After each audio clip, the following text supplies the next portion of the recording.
What if one of the most important books in the Bible isn't really about a bunch of new rules, but about one final, incredibly powerful speech? Well, that's exactly what you get with the book of Deuteronomy. Just picture this. After 40 long years in the wilderness, Moses is standing before a brand new generation of Israelites. They are right on the edge of the promised land, and this is his very last chance to talk to them. It's this urgent call to remember their past so they can actually secure their future. And right here in the opening verse, you get the whole setup. It's the 40th year, the people standing in front of Moses, well, they were just kids when their parents failed at this exact same spot. So Moses' words are absolutely loaded with meaning. He's about to give them a history lesson, a serious warning, and a blueprint for what it means to be God's people in the land they're about to call home. So we're going to walk through Moses' speech pretty much just as he gave it. We'll kick things off with the painful history of their parents' rebellion, then see how God guided them even when they messed up, witness their first big victories, and finally, we'll get to the absolute heart of his message, this urgent call to obedience and the renewal of their covenant with God. So, Moses starts by looking backward. He reminds everyone that their whole journey began at Mount Horeb with a really clear command: go and take the land. But he also remembers the huge challenge of leading a nation so big it was like the stars of heaven for multitude. You see, before they even took a single step toward that new land, Moses knew they needed structure. He couldn't possibly be the judge for every single little argument. So he set up a judicial system, and he told these new leaders to judge righteously and to hear the small as well as the great, reminding them that, in the end, the judgment is God's. This was basically the foundation for their entire new society. And wow, this slide really shows you the turning point in their whole history. What should have been, get this, an 11-day trip from Horeb to Kadesh Barnea, the very doorstep of the Promised Land, it turned into a 40-year punishment. And why? Because of what happened right there at the border. A total, catastrophic failure of faith. Moses does not sugarcoat this one bit. He literally quotes their parents' own words back to them. The spies have come back, saying the land was great, but the people there were giants and the cities were like walled up to heaven, and fear just completely took over. They twisted God's incredible rescue mission into some kind of divine trap, even accusing him of hating them. It was a complete rejection of who God is and what he promised. And the consequences for this unbelief?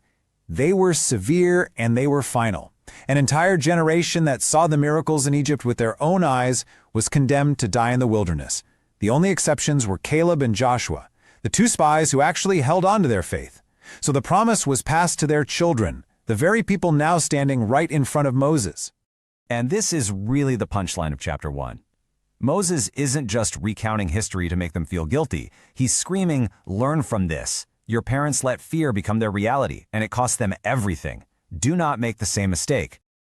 But the story of those 40 years wasn't just about punishment. In chapter 2, Moses shifts his focus to God's incredible faithfulness during that time of wandering. He reminds them how God guided their journey, carefully steering them around the lands of their relatives in Edom, Moab, and Ammon, and providing for their every need along the way. Okay, so that brings us to chapter 3, where the story moves from wandering to warfare. Before they even think about crossing the Jordan River, God gives this new generation a taste of what victory feels like. He shows them that the giants their parents were so afraid of were absolutely no match for his power. And just to give you a sense of the scale of these enemies, Moses throws in this incredible detail about King Og of Bashan. His bed was made of iron, and it was over 13 feet long. This wasn't just some campfire story. It was physical proof of the formidable giant-like people they were up against. And yet, God told them, fear him not. And God absolutely delivered on that promise. Israel completely crushed both King Sihon and King Og. Moses uses that phrase, utterly destroyed, to really drive home how total the victory was. These weren't just a few battles won. This was a powerful demonstration of God's might, building up the confidence this new generation desperately needed. And the result? Well, before they had even set one foot in Canaan proper, they already had a massive chunk of territory to call their own. This land east of the Jordan was given as an inheritance to 2.5 of the tribes, kind of like a tangible down payment on the full promise of God.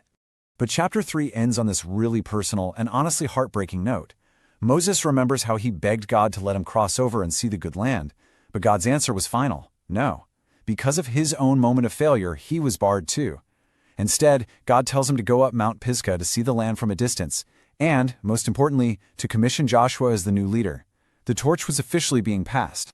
And this is where everything pivots. This brings us to the very heart of Deuteronomy. The history lesson is over. Now Moses lays out the choice facing this new generation. And it's a stark, black-and-white decision. Obedience leads to life and blessing. Idolatry leads to destruction. There's just no middle ground. In chapter 4, Moses completely shifts gears, from historian to preacher. His tone becomes passionate, and you can almost hear him pleading with this new generation to listen, to learn, and to live differently. This is the why behind all that history he just went through. Right at the center of this new life is one critical command. God's law isn't some draft that you can edit or make suggestions on. It's perfect, and it's complete. Their job wasn't to try and improve it, but to obey it, exactly as it was given. To add to it or take away from it would be a direct attack on God's authority. Then Moses gives his most detailed warning against idolatry. And listen to his reasoning. He says, "Remember that day at the mountain of God. You heard his voice come out of the fire, but you saw no shape, no form. And that was on purpose. God cannot be represented by anything we can create. So to worship an image or even the sun and stars is to forget the Creator." And the warning is chilling. God is a consuming fire, and he will not share his people's affection with anyone or anything else. And here's why it all matters. Moses tells them that their obedience will be their wisdom and understanding in the sight of all the other nations. People will look at their just society and say, "Wow, this great nation is truly a wise and understanding people." Their faithfulness was meant to be their greatest testimony to the world. Okay, now we're getting to the absolute climax of Moses' first address.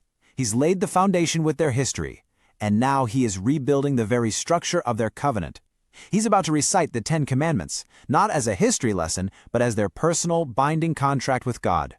These 10 words, as they're called, are the moral constitution of Israel. They're the non-negotiables. And Moses makes a really big point of saying, God made this covenant not with our fathers, but with us, even us, who are all of us here alive this day. He's making it personal for them. This is their covenant, their responsibility, right here, right now. After he lists the commandments, Moses reminds them how their parents reacted back at Mount Horeb. They were just completely overwhelmed with awe and terror at God's direct presence. They heard his voice and survived, but they knew they couldn't handle it again. So they asked Moses to be their go-between, to get close to God on their behalf, a role he accepted. And God's response to their fear is it's incredibly revealing. He doesn't get angry with them for it. Instead, he expresses this deep, heartfelt desire for them. This verse is like pulling back the curtain on the heart of God. He doesn't just want robotic obedience. He longs for a people whose hearts are naturally turned toward him, who follow his commands because they trust that they are for their own ultimate good. You know, Moses' message just echoes through time. He teaches that remembering is a moral act. Forgetting the lessons of the past, especially our own failures of fear and God's consistent patterns of faithfulness, is the surest way to repeat those same mistakes. Which really leaves a question for all of us, doesn't it? In our own lives, what giants are we allowing to seem bigger than God's promises? And what past rescues are we in danger of forgetting?